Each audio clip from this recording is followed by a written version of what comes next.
Media Vietnam menyoroti ucapan Fahrudin Arianto yang meyakini ada 3 alasan kuat kenapa Piala AFF 2022.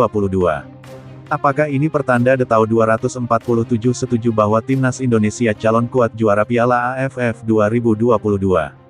Jumat, tanggal 23 Desember tahun 2022 pukul 16.30 waktu Indonesia Barat, merupakan momen pertama Timnas Indonesia memulai perjuangan di Piala AFF 2022. Timnas Indonesia dijadwalkan menjamu Kamboja di matchday kedua grup A Piala AFF 2022 yang dilangsungkan di Stadion Utama Gelora Bung Karno.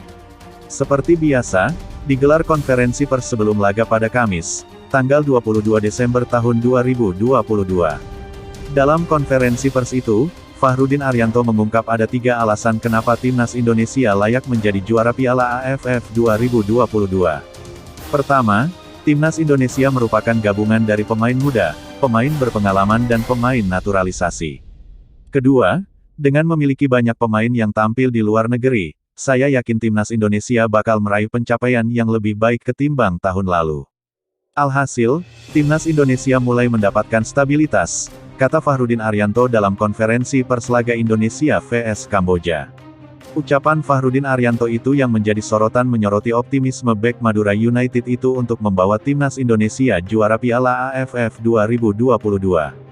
Kapten Timnas Indonesia Fahrudin Arianto mengungkap 3 alasan yang bakal membantu Sintayong juara Piala AFF 2022, di Piala AFF 2020 yang berlangsung tahun lalu di Singapura. Timnas Indonesia yang bermaterikan mayoritas pemain muda sanggup lolos ke final. Bahkan, saat itu Indonesia mengungguli Vietnam di fase grup, lanjut Detau 247. Penambahan sejumlah pemain seperti Sadil Ramdhani, Mark Klok, Jordi Amat dan Ilija Spasojevic dipercaya bakal mendongkrak performa Timnas Indonesia. Sekadar diketahui, 4 nama di atas tidak ambil bagian di Piala AFF 2020.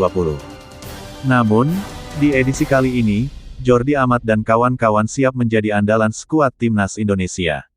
Jadi akankah Timnas Indonesia mengakhiri dahaga gelar juara mereka di Piala AFF?